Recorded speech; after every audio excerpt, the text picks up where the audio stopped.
Hi, welcome to Adventures in Bonsai. Today we're going to transplant a desert rose, but this one is a white flowered desert rose. The ones I'm used to seeing are pink or red. Let's go take a look. This is a typical pink desert rose. This is an old one. I've had it probably for 7-10 years, maybe even longer. It's got a nice trunk and does produce these beautiful flowers. Usually more of them are on it right now. It's in the process of just having a couple more that are coming.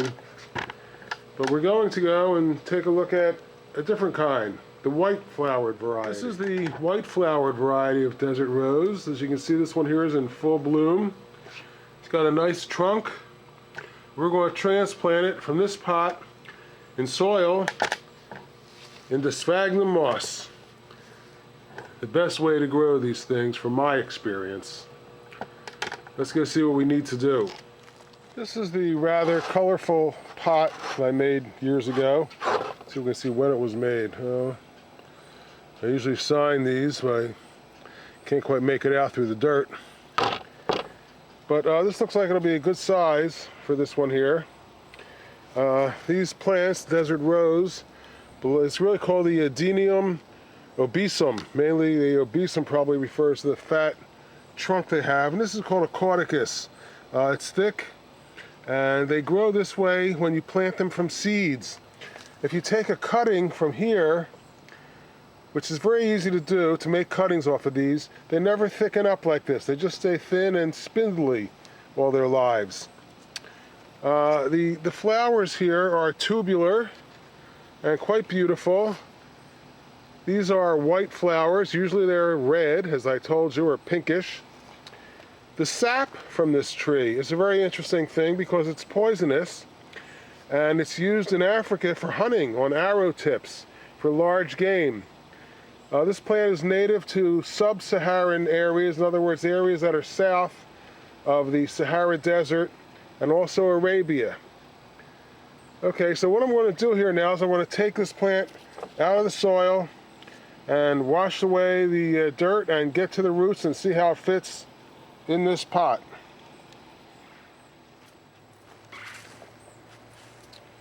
Okay, so our first trick is going to be just to take this here out of the pot. It's tight. If I put it in and roll it a little bit, these are flexible pots, it'll help break it apart from the pot. And I should be able to get this out, but it's not moving. Basically, the roots have really become attached to the pot. And here it comes. Okay, so there we go. Now let's see what happens as we try to clean it up. Okay, it's cleaning up pretty easily. Let's see if we can show you how to do this in a little quicker manner by using time lapse.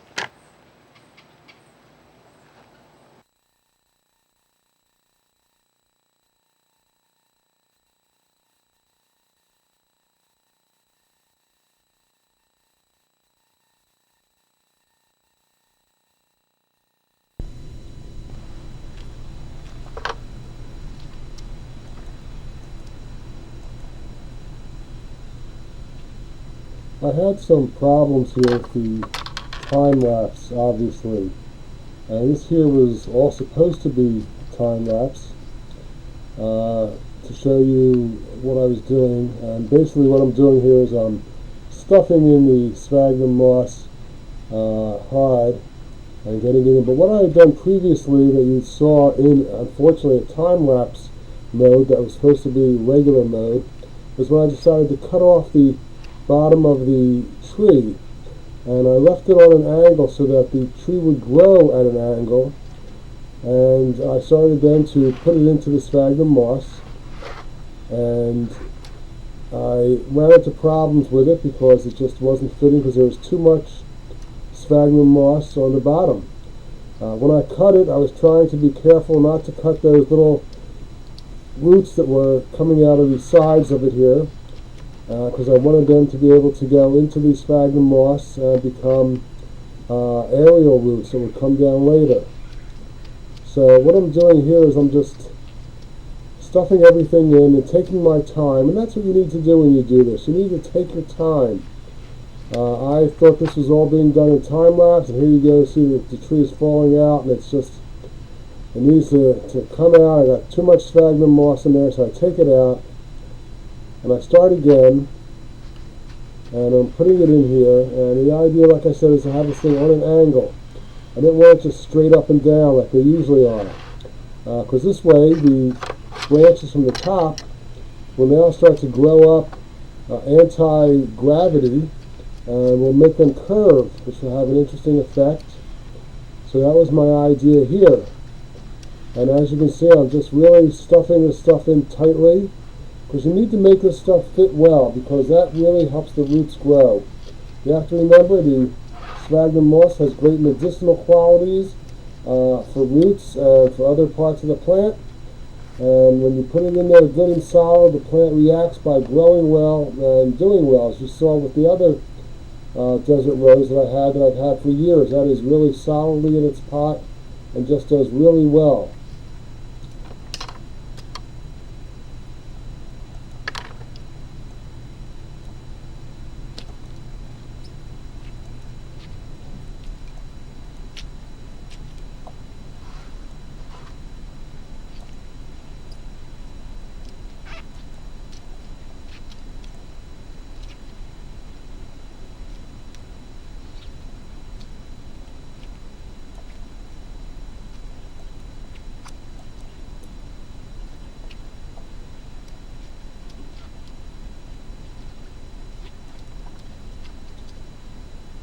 Okay, so here we are, and I'm using the spatula, which is a wood spatula that I've cut off with a saw.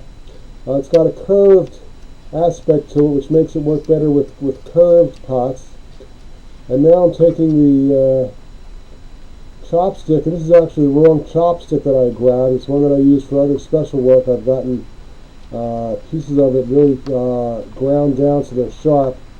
I'll go soon and get another one of these that we can use to finish this off.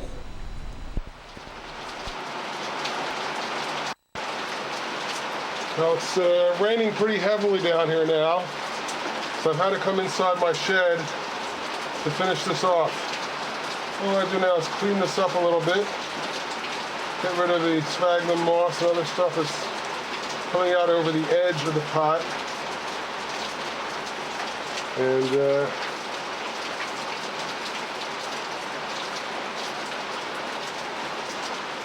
try and make these edges look a little bit cleaner. You go around, pieces like this can go.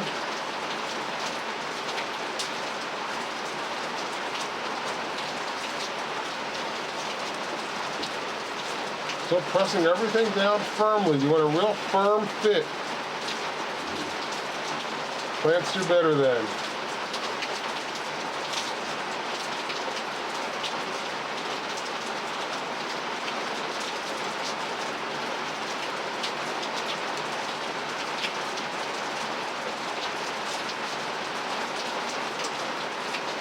Okay, I want to add some moss to this.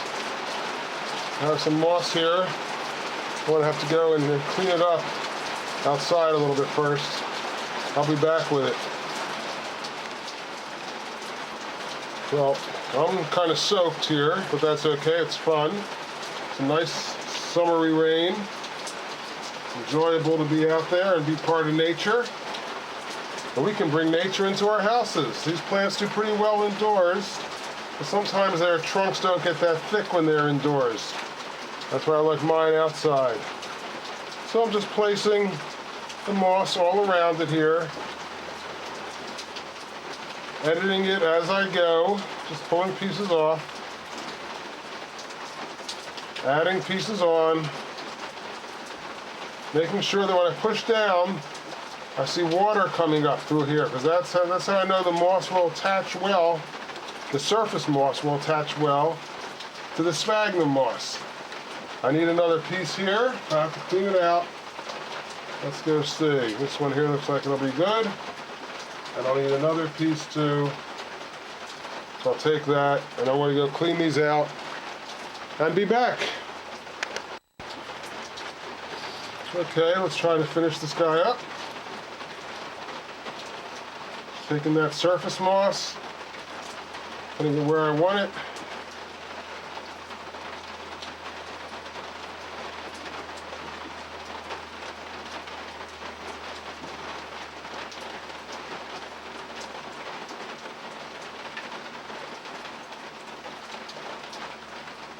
Here's another little piece.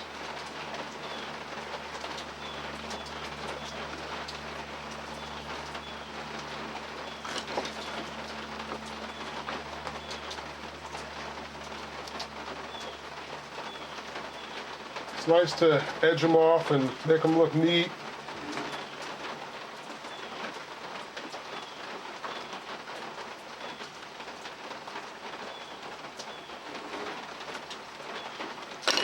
Sometimes you're better off working with the chopstick rather than the spatula, which has been cut off.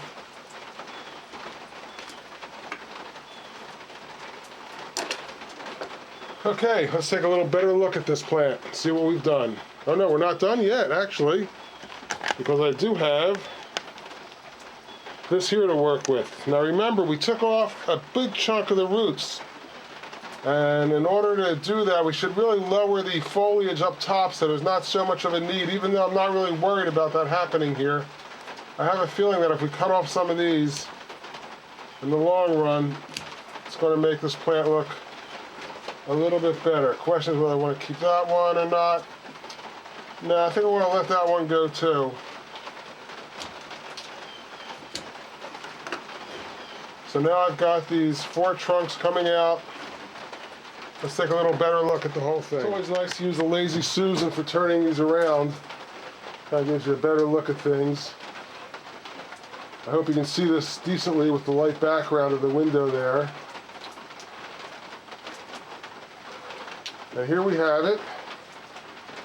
The desert rose, the white flower variety. These roots here should become nice surface roots here, little aerial roots. Even these ones over here should thicken up and give the plant a little more character. And these here should be pretty nice too. Okay, so there you have it. Desert rose is a nice, easy plant to work with. They do well. They do great in sphagnum moss. Have fun with your bonsai.